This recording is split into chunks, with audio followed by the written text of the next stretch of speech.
everyone, welcome to my channel. I'm excited. Today's topic is why the hell am I still single? Yes, I know I have so many of my friends and close family members who are going through it. Shoot, I've been through it. And there was plenty times in my life after my breakup that I didn't understand why certain things were happening, and I was totally giving up in my prayers and my hope and my faith when it came to relationships. Ladies, let's talk about this. Why are you still single? It's not you, okay? And when I mean out of that, it's not your physical. There's nothing that you can enhance to bring a man fast into your life, and if you do, it's not for all the right reasons, okay? The reason why you're still single is because God still wants you there. You have work to do. If you're a God-fearing woman and you're praying for God to bring you this husband ordained by Him, and you have a list of things that you're looking for in a man, and the list is more so internal, right, not external, and nothing seems to be happening. You're going to all these random dates. Some of the guys may not be calling you back, or you're just not meeting anyone. Whatever the case may be, I know that the way God works, at least in this area, is that when you are broken, you attract the wrong man into your life, okay? And until you get to a place of being completely filled with your own spirit, and when I mean unconditional love, like you can go out to eat by yourself, you can hang out with yourself, you're totally in love with yourself, right? It's not an arrogance whatsoever. It's not about being arrogant, but being confident in who God created you to be as a woman, okay? So with that, you have to know if you're not there, if you're not comfortable hanging with yourself, and every time you are in your deep thoughts is about how lonely you feel, if you're ever going to get married, because you're looking at your friends or whoever you're following on social media looking happily ever after, or when you feel like you're in your 30s, I may have to freeze my eggs because, oh my God, I'm never going to have kids in time. I don't even have a man. Let me tell you something. That's not how God works. God is a merciful, graceful Father, and He has everything ordained. Now, you must be the one delaying the process because you're in your little pity party. And I hate to sound so harsh, but it's the truth. I suggest that you get off your pity party, honey, and you get up, you look in the mirror, you tell yourself, I'm going to turn this thing around, okay? No more. God, I don't know when my husband's going to come, but in the meanwhile, while you're working on him, I'm going to work on me. Reveal to my heart, what is it that I need to work on so I can become the wife that I need to be when my husband is presented. And you will know that you're heading on that path when you don't have those crazy thoughts anymore. And you know what? You're human. You're going to have them sometimes. But they don't overtake you and they don't destroy your day. You're confident that God is doing. That is what faith is all about, right? Like, faith is knowing that the unseen is going to come, it's going to manifest. And some things take a lot more faith. But you, beautiful women in mine, need to know that God has not left you nor forsaken you. He has heard every prayer of yours, okay? He has seen every tear. He has felt every loneliness, but He has not left you. He's inside of you. And until you get to a place that you are okay with where God has you, without complaining, without feeling like, oh my God, poor me, or blaming everything else, or running away to different cities thinking it's going to fix your problem, or running to different men's arms because you think that's going to fix your problem. It's not. Absolutely not. You're going to end up back at square one. So let's get it right today. Today, I want you to make some declaration. You're going to speak life into you, and you're going to stay single as long as you need to be.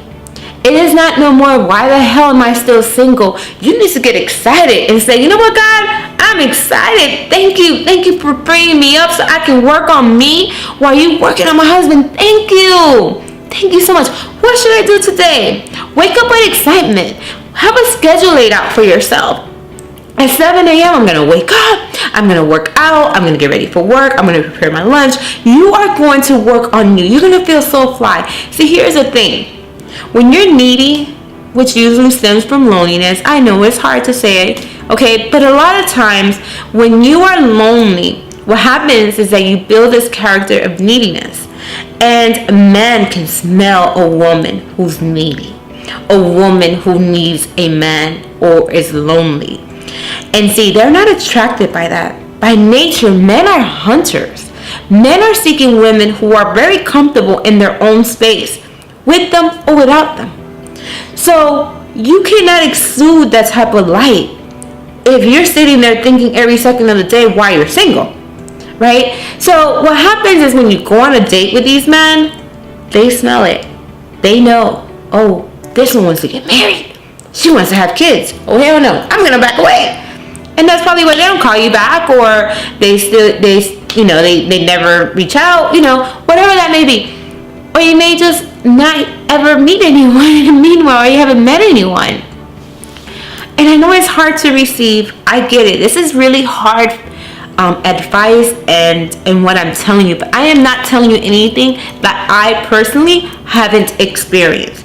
I too was in that space where I had no idea if God was listening to my prayers anymore. That has to come to a place that God makes no mistakes. He knows the beginning and He knows the end. He knows how my story unfolds. I couldn't play the victim, and I couldn't try to rush my process of my life, of my journey, and where God had me. I had to sit my little tush down and calm down and trust the process of life. See, life is beautiful. Life is folding exactly how it should. It's only when you resist it that it becomes complicated, that it becomes unbearable, and you can end up in depression, and you start taking things that you shouldn't be taking, that are toxic for your body, because you have convinced yourself that maybe there is no God, or maybe God doesn't care enough for you to answer your prayers, and that your husband would never come. And that's how the enemy attacks your brain. I tell you right now, it is the biggest lie. Don't believe that crazy voice in you. Believe that God is real, and He knows exactly what He's doing. And there's just a little bit of lessons, a little bit of character building, a little bit of spiritual building that He's doing. Because see, a great relationship, you have to be evenly yoked. There's core values. No one's perfect, right? So you're going to get in a relationship. It's not perfect. It's not saying you're not perfect. That person's not perfect. You are going to have your differences. But your core values, like my core values, is a man that is God-fearing, that goes to church with me, that has an unconditional love. And I mean that will bend over backwards for me, okay? And I will do the same for him. That we can have long conversations over the phone, because I understand that this text message thing is not for me. And I was seeing that a lot of men were texting me. I'm like, where is the communication? I can't do this text message. Plus, I get distracted very easily. Like, if you send me a long essay on a text message, I'm like over it, So I wanted someone that actually picks up the phone and wants to talk to me. So there was this, and it's about 2, 3, 4, 5, I don't know, 6, 7 more to go. But those were like my main core values that I did not want to compromise. I wanted a man that wants to get married and sees himself having kids or extending his family. So you have to write your list down and make sure that the core values are together. But when you rush the process of God and you end up in some arms that you're not supposed to be in, what happens is that, it looks good, right? Because the devil likes to defeat or deceive people. And so it looks good for a couple of months. But what happens afterwards, when the honeymoon phase is gone? You are right. You are either going to end up heartbroken again, hypothetically speaking, let's say you get married with this person, you end up in a divorce, and you're back to square one. So my advice for you today is to trust the process of life. When you find yourself asking, why the hell am I still single? Change those words around and say, oh God, thank you that you are preparing me for my husband. Thank you that I get to enjoy you every single day. Thank you that I get to wake up and just do me and love me and just kind of just do my thing, because I know when I get married, I'm not going to have this time anymore for me alone. It's going to get hectic because I'm going to have to share this time with my love. And enjoy the journey. Trust it. God hasn't left you nor forsaken you. I am praying for you, not for your husband to come, because he's going to come. I'm praying that you really find it in you to become the best version of yourself, as I always say. Work on you. Believe that all things are working according to his will. Trust him.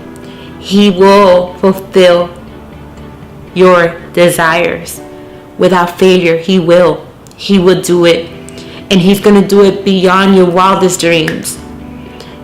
He can do more than you can. Just do not go ahead of him, and stop complaining so much on why you're being single, why you're still single. And most importantly, do not compare your life to others, not on social media, not with your friends, family members. Stay in your lane. God has a special plan just for you. Thank you for listening to me. Thank you. I am check me out at She Fixes Crowns. There you can DM me, and I will be more than happy to answer any questions or just pray for you. And I'm excited about this journey. I'm excited about your life and all that God has for you.